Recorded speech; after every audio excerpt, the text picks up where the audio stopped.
My daughter is 8 years old. She has a gap between her two front teeth, and she still sleeps with the stuffed rabbit she named Cookies when she was 3. She cannot tie her shoes in under 45 seconds, and she thinks broccoli tastes like sadness. She is, without question, the most capable human being I have ever known.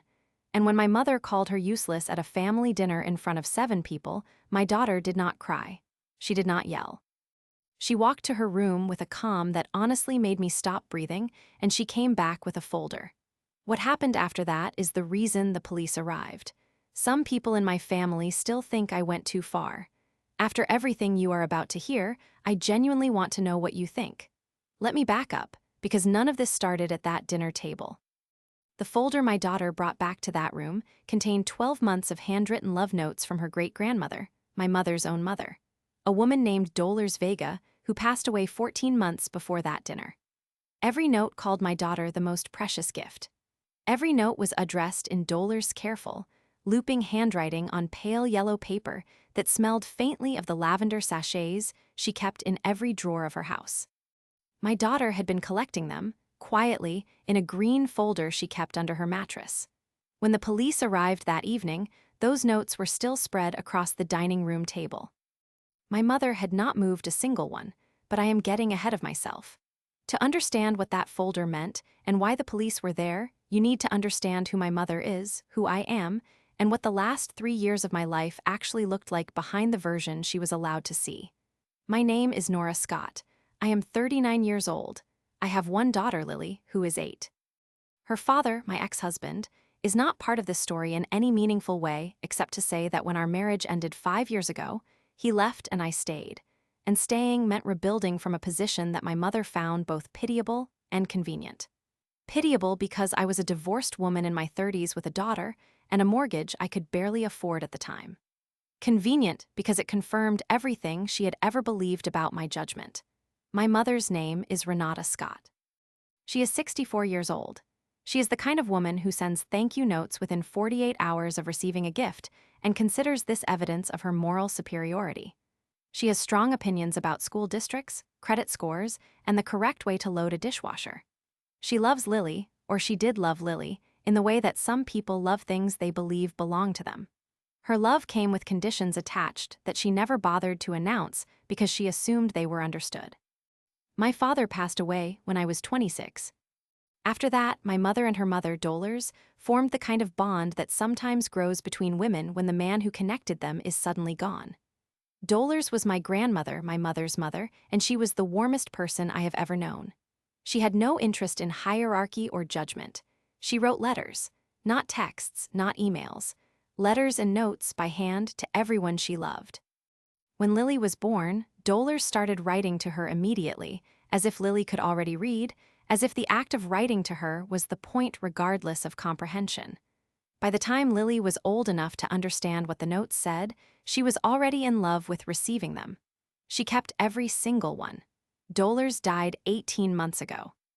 She was 81 and her heart simply stopped one Tuesday morning in April, and the grief of losing her was something I was not prepared for even though I thought I was.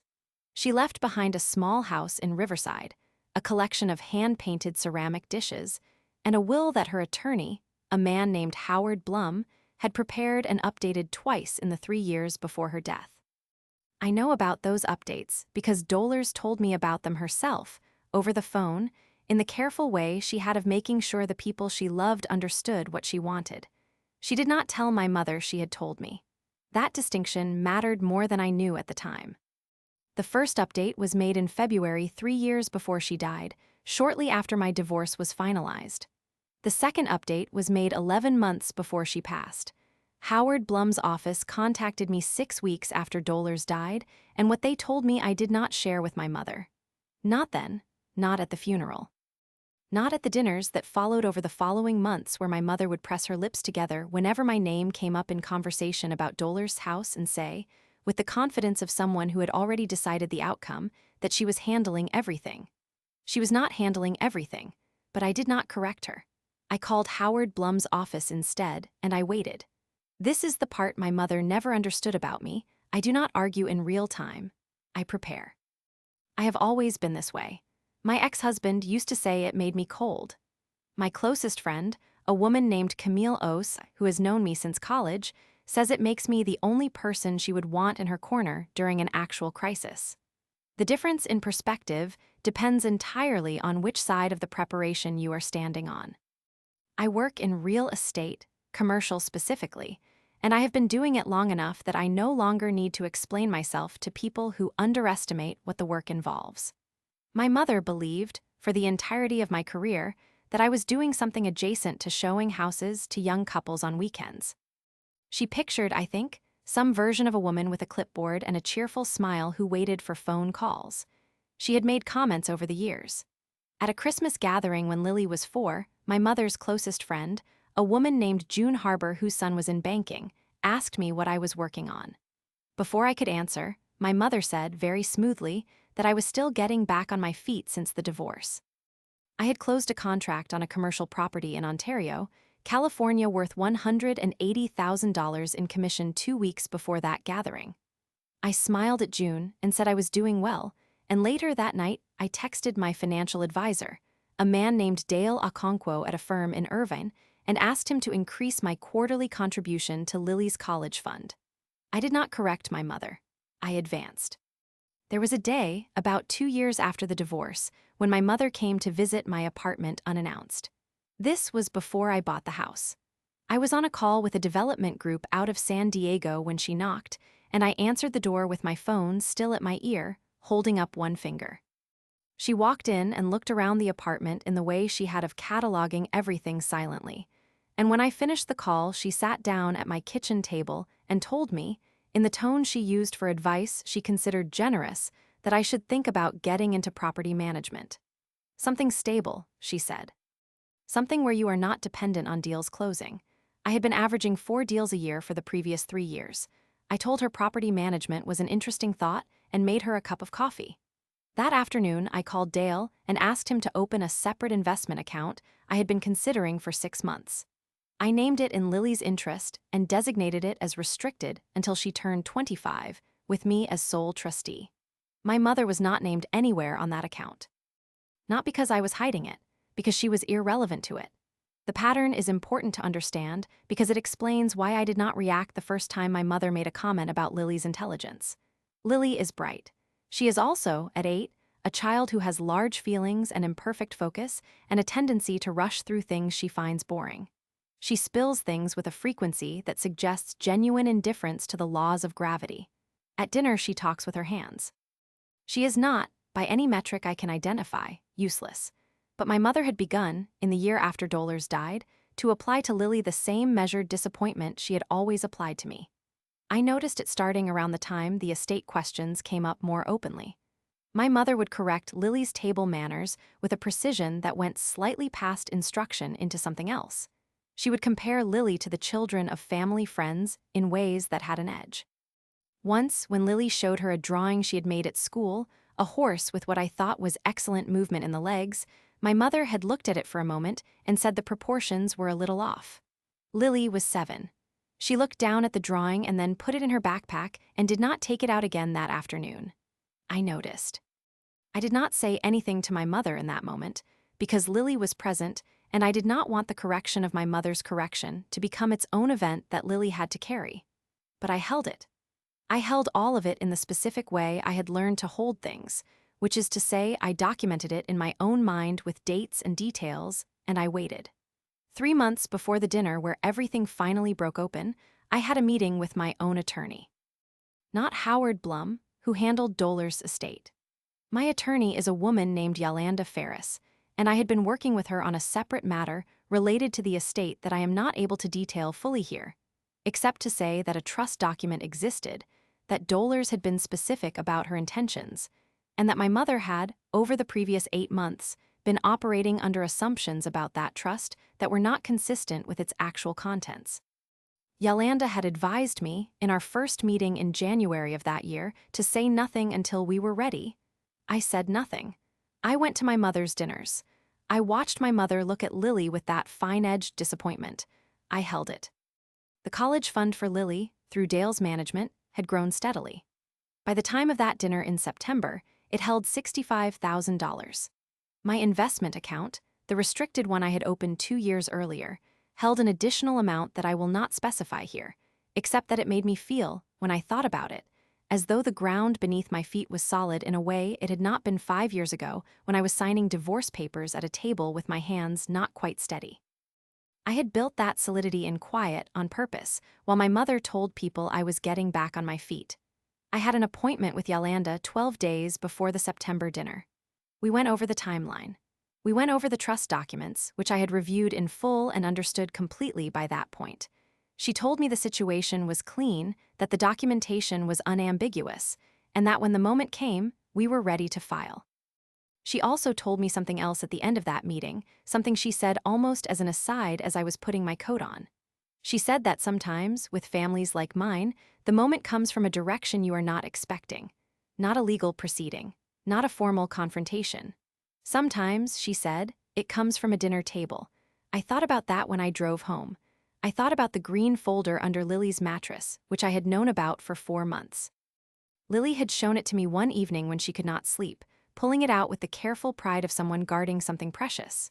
She had shown me the notes one by one, telling me what each one said, and I had sat on the edge of her bed and listened and felt the full weight of who Dollars had been and what she had left behind in this child she had loved so openly. I had not told my mother about the folder. I did not know at the time why exactly I had not told her. I think now that I did not tell her because some part of me understood that the folder was Lily's entirely, and that my mother's access to it would change it in a way I could not allow. 12 days later, the dinner happened. Lily spilled her juice. My mother said the words. And everything Yolanda had built with me, everything Dale had protected for me, everything Dollars had left behind for both of us, was about to come into the light in a way that nobody at that table was prepared for except me. And it turned out my daughter. She set her fork down very slowly, like it might break, and walked to her room. I watched her go. I did not stop her. My brother-in-law, my sister's husband, a quiet man named Gerald Tran, who had been staring at the centerpiece for the previous 10 minutes in the visible way of a man counting the minutes until he could leave, looked at his plate. My sister, Becca, glanced at me and then looked away, which was her signature move in any moment that required her to choose a side. My mother picked up her wine glass. Nobody said anything. I did not say anything, I waited.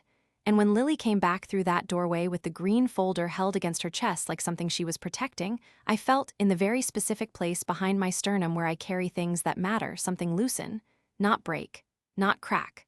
Loosen, the way a door does when someone finally puts the right key in the lock. She opened the folder at the table. She took out the first note. Dollars' handwriting, pale yellow paper, lavender scent so faint you had to know to look for it. And she began. Lily did not look at my mother when she opened the first note. She looked at the paper. She smoothed it flat against the tablecloth with both palms the way she does with anything she considers important, and then she began to go through it aloud in her reading voice, the one that is slightly louder than her regular voice and has a particular rhythm she learned in 2nd grade and has not yet let go of. The note was dated the previous October, 2 months before Dollars died. It said, in Dollars' looping cursive, that Lily was the kind of girl who made the world pay attention. That she had her great-grandmother's hands and her great-grandmother's laugh, and that every time she came to visit, the house felt fuller than it had in years. It said at the bottom, in slightly larger letters that suggested Dollars had wanted to make sure this part was clear, "You are the most precious gift this family has ever received." My mother did not move for the duration of that reading. Her hand was resting on the stem of her wine glass, and it stayed there, fingers curved, not gripping, just resting, as if she had forgotten it belonged to her. Lily put the first note down and reached for the second. Becca, my sister, looked at me across the table. Not with anything readable on her face. Just looked, the way you look at a car approaching an intersection when you are not sure if it is going to stop. Gerald had stopped studying the centerpiece. He was watching Lily with an expression I had not seen on him before, something attentive and a little careful, the look of a man recalibrating. The second note was from February. Dollars had written about a phone call she and Lily had shared, a Sunday afternoon call where Lily had apparently described, in significant detail, a book she was reading about horses. Dollars had written that listening to Lily talk about horses for 20 minutes was one of the best 20 minutes she'd had all month. She called Lily curious and kind, and said those two things together were rarer than people understood. Lily set that one down too. She looked up at my mother for the first time since she had sat back down. "There are 10 more," she said. "Grandma Dollars wrote me one every month." My mother's hand finally moved. She picked up the wine glass, brought it to her lips, and then seemed to think better of it and set it back down. A small, flat sound against the table. "Lily," her voice was measured. The measuring itself was the tell. "This is very sweet." "I know." Lily lined up the 2 notes she had already gone through, edges even, with the precision of someone who has done this before. She said I was never useless. She said it a lot of ways, but she said it every time. The table was very quiet. Not dramatically quiet, not the performed silence of a scene in a film, just the ordinary quiet of people who have run out of things to say and have not yet decided what to do about that. And that was the moment I felt it lock into place. Not anger, something colder and more useful than anger. Clarity. I looked at my mother. She was looking at the folder. I pushed my chair back. "Excuse me for 1 minute," I said to no one in particular, and I walked to the hallway where I had left my bag on the entry table, and I took out my phone and I called Yolanda Ferris. She answered on the second ring, which told me she had been expecting me to call at some point that evening, because Yolanda does not generally answer on the second ring unless she is already paying attention. "We're moving up the timeline," I said, keeping my voice low. "Whatever we discussed for next month, I need it this week, by Thursday." A pause. Not hesitation, consideration. "Thursday is tight," she said, "but it's not impossible. Did something happen?" "Yes." Another pause, then, "Okay, I'll call Howard in the morning and confirm the trust documentation is ready to present. You'll need to be in my office Wednesday at 10. I'll be there." I stood in that hallway for a few seconds after I ended the call. I could hear Lily's voice from the dining room, the particular cadence of her reading voice continuing, note by note, through everything Dollars had left for her. I heard my mother say something I could not make out. I heard Becca's voice lower, saying something else. I put my phone back in my bag. I straightened my jacket. I walked back to the table. Lily was on note number 5. This one was from May, and Dollars had written about the way Lily laughed, which Dollars described as starting in her stomach and traveling upward, which was, she said, the best kind of laugh and the hardest kind to fake. She said she hoped Lily would always laugh that way and never let anyone make her feel like she should be quieter about joy. My mother's face had changed. The measurement in it was gone. What had replaced it was harder to name. Not grief exactly. Something adjacent to grief, but pointed in a different direction. She was looking at the notes on the table the way a person looks at a document they have just realized says something different than they thought it said. Becca reached over and touched my mother's arm. My mother didn't react. Gerald excused himself to get more water. He came back from the kitchen and stood near his chair rather than sitting back down, which told me he was calculating whether there was a version of this evening in which he could leave in the next 20 minutes. Lily kept going. Notes 6, 7, 8. Each one from Dollars. Each one specific to Lily in the way that only someone who had paid close attention could have made them specific. Dollars had noted the month Lily lost her first tooth and the month she decided she wanted to be a marine biologist and then changed her mind to veterinarian and then changed it again to artist. She had written about each change with the same seriousness, as if all 3 were equally valid and interesting, which of course they were. By note 9, my mother's chin had dropped slightly.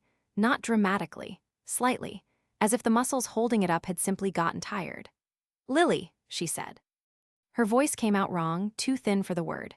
Lily looked up. She held Dollars' note in both hands. "Grandma's dead now," she said, "and I have all the things she said to me, and I'm going to keep them." She said it without accusation, without performance, with the complete, uncomplicated authority of a child who has decided something and is telling you about it the way you tell someone about the weather. My mother pressed her lips together. 1, 2, 3 seconds. Then she stood up from the table and walked to the kitchen. We heard the tap run. We heard it stop. I looked at Lily. "You did good, Bug." She nodded and began stacking the notes back into the folder in order, because that was how she kept them. I left the table again, this time not to make a call. I went to my bag and I took out the thin envelope I had brought with me that evening on purpose, that had been sitting under my agenda notebook for the past 3 days, that Yolanda had couriered to me the previous Tuesday. I had not been sure, when I put it in my bag that morning, whether tonight would be the night. My mother had answered the question for me. I sat back down. I set the envelope on the table to the left of my place setting, and I waited for my mother to come back from the kitchen. She came back looking composed. That was her particular skill. She could step out of a room falling apart and step back into one looking like she had simply refreshed her lipstick. She looked at Lily, who was now sitting quietly with the green folder closed in her lap, and she said, with a softness that I recognized as strategic, that Lily should probably go watch something in the other room while the adults talked. Lily looked at me. "You can go," I said. "Take your folder." She went. I watched her disappear down the hallway, folder against her chest, and then I turned back to the table. "There is something we need to discuss," I said. "All of us, while everyone is still here." Becca looked at the envelope. Gerald sat back down. My mother folded her hands on the table in front of her. The same gesture she used to make when I was a teenager, and she was about to explain to me why I was wrong. "Nora," she said, "I think tonight has been a lot for Lily, and I think we should all take a breath before we—" "The trust Dollars established," I said, "was updated for the second time in November of the year before she died. You knew about the first update. You don't know about the second."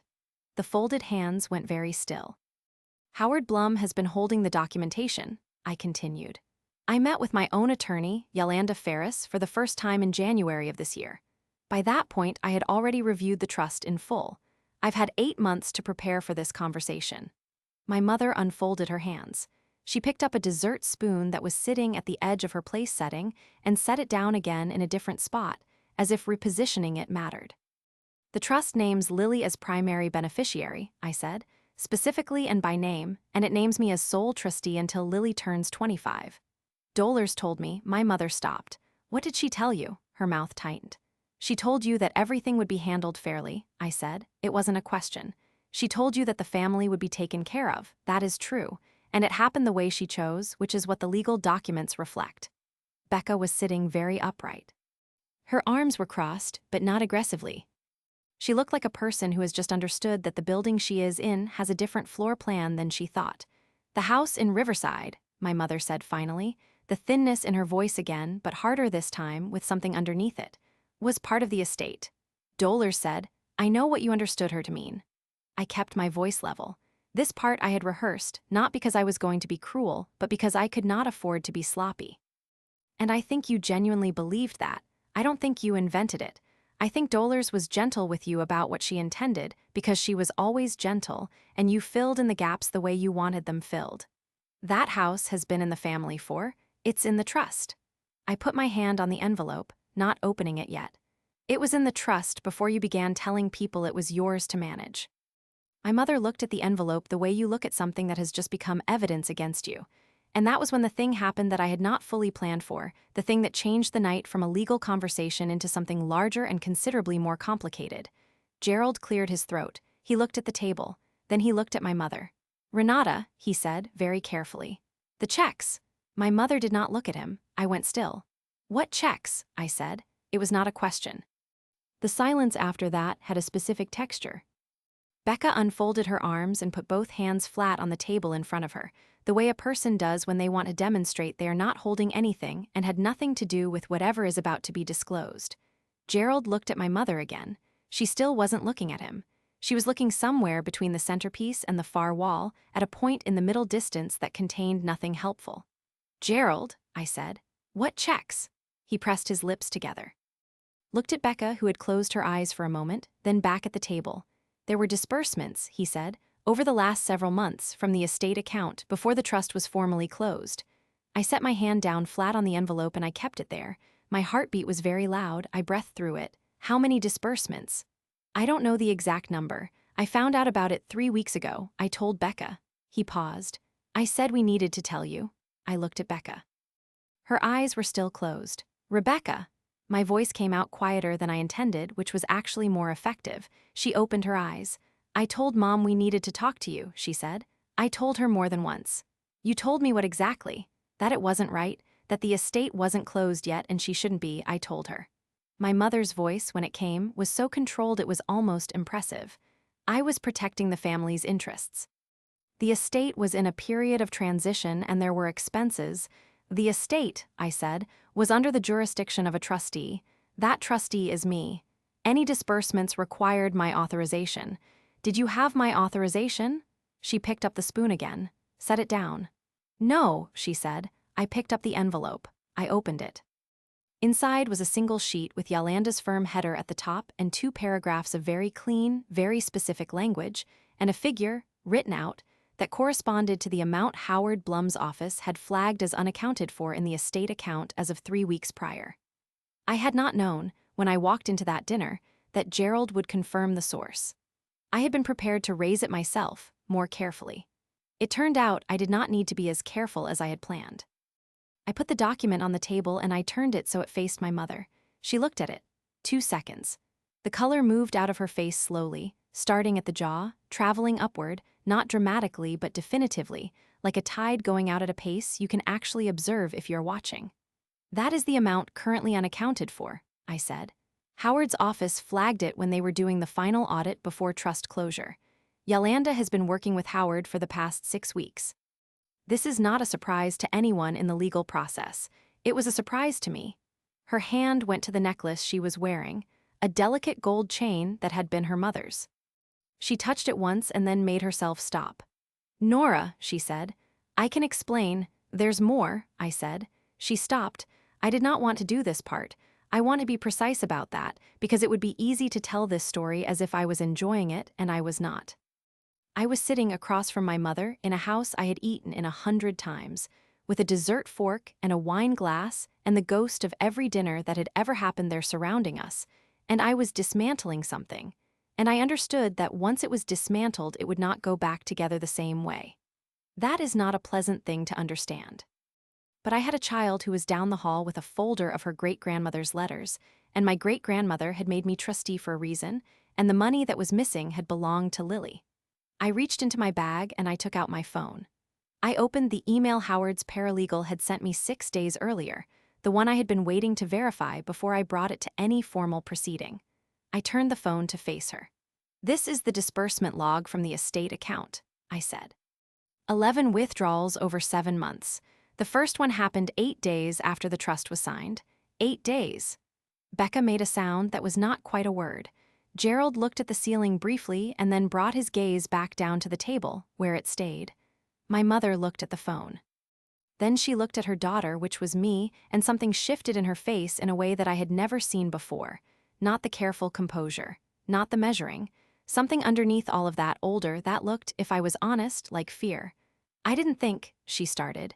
"You didn't think I would look." The silence after that was not comfortable. It was not the silence of people who have no more to say. It was the silence of people who have said the thing that cannot be taken back and are now standing in the space it left behind. Gerald stood up again. He looked at me. "I'm going to call the police," he said, not as a threat, not dramatically, with the flat practicality of a man who understands what a felony looks like and what is required when you are in the room with one. My mother turned to look at him for the first time since he had mentioned the checks. "Gerald." Her voice had lost all of its scaffolding. "I told you 3 weeks ago, Renata." He pulled his phone out of his jacket pocket. "I told you what this was. I told you what it would require." He looked at me. "I'm sorry this took as long as it did." I nodded once. That was all I could manage in that moment. He stepped into the hallway, and I heard him dial, and I heard him begin to explain to the dispatcher in a quiet, thorough voice, and I sat at the table with my sister and my mother, and I did not say anything else. Becca was looking at her hands. When she finally looked up, her eyes were wet, not crying exactly, just the condition eyes get in when something has gone very wrong and the body is acknowledging it before the mind has caught up. "I should have told you sooner," she said. "Yes. I was trying to." She stopped, looked at her mother, who was sitting now the way very old people sometimes sit, as if gravity had increased slightly and they had no more argument with it.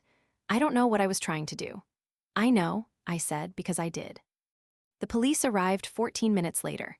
I know the exact time because I checked my phone when I heard the knock, not out of nerves, but because Lily was still in the back room, and I needed to know how long I had before she would hear the door and come to investigate. I had about 45 seconds. I walked down the hall and knocked on the door of the small sitting room where she had settled with a throw blanket and the folder still in her lap and a nature documentary on the television at low volume. She looked up. "There are some people here to talk to the adults," I said.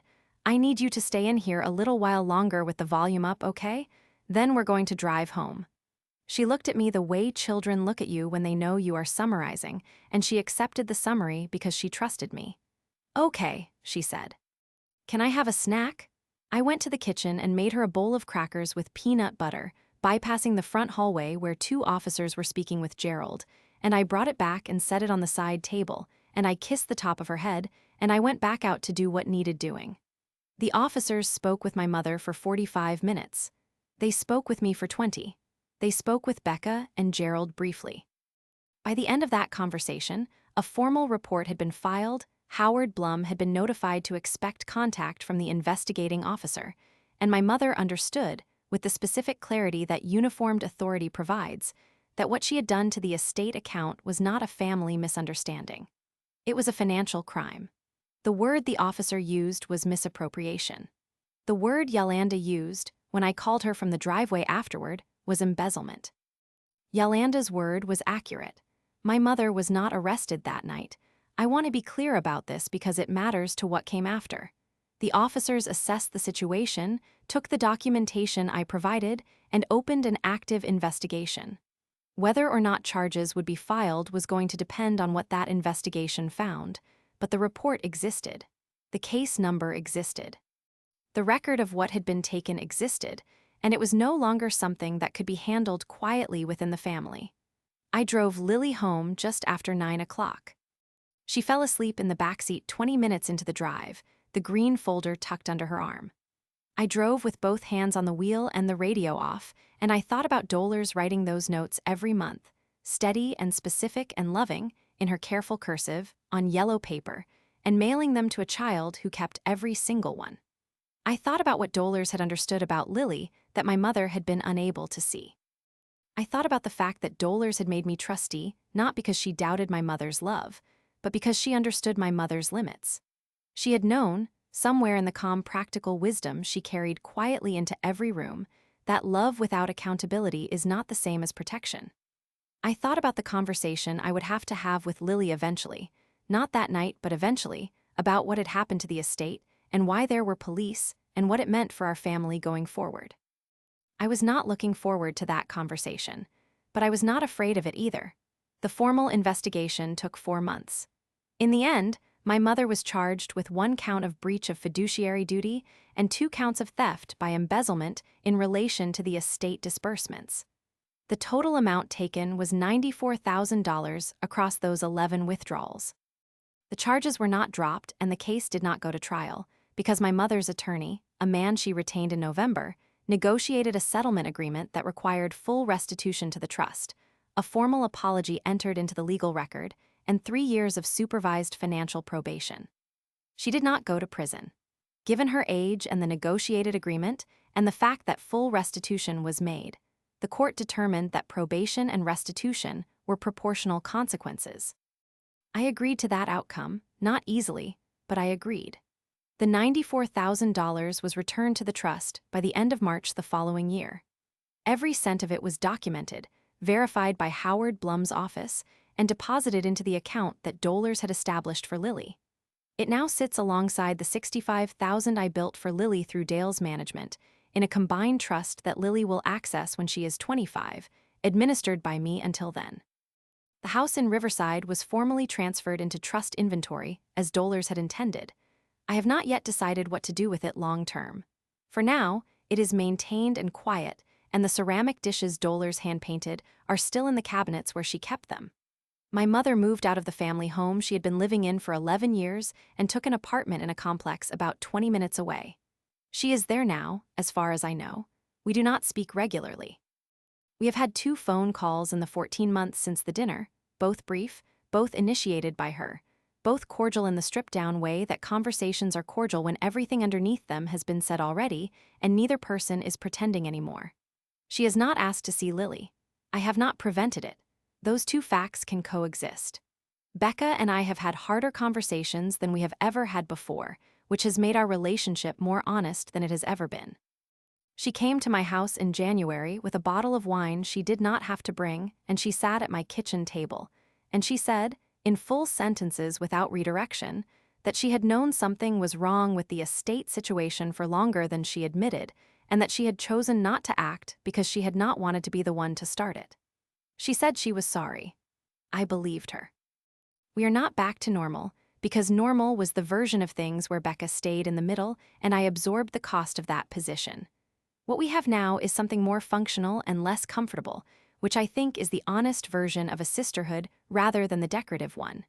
Gerald I have always respected, and I respect him more now. Lily, as of the last time she had a school conference, is doing beautifully. Her teacher told me she has a gift for narrative writing, and that she regularly wins the informal class storytelling game they play on Friday afternoons. She still sleeps with Cookies the rabbit. She still thinks broccoli tastes like sadness. She keeps the green folder in her bookcase now, not under her mattress, in a spot she chose deliberately between her horse encyclopedia and the book about marine biology she cycles back to every few months despite having moved past that particular career aspiration. She has not asked me to explain what happened at the dinner. Children understand more than we give them credit for, and they also understand which questions are for later.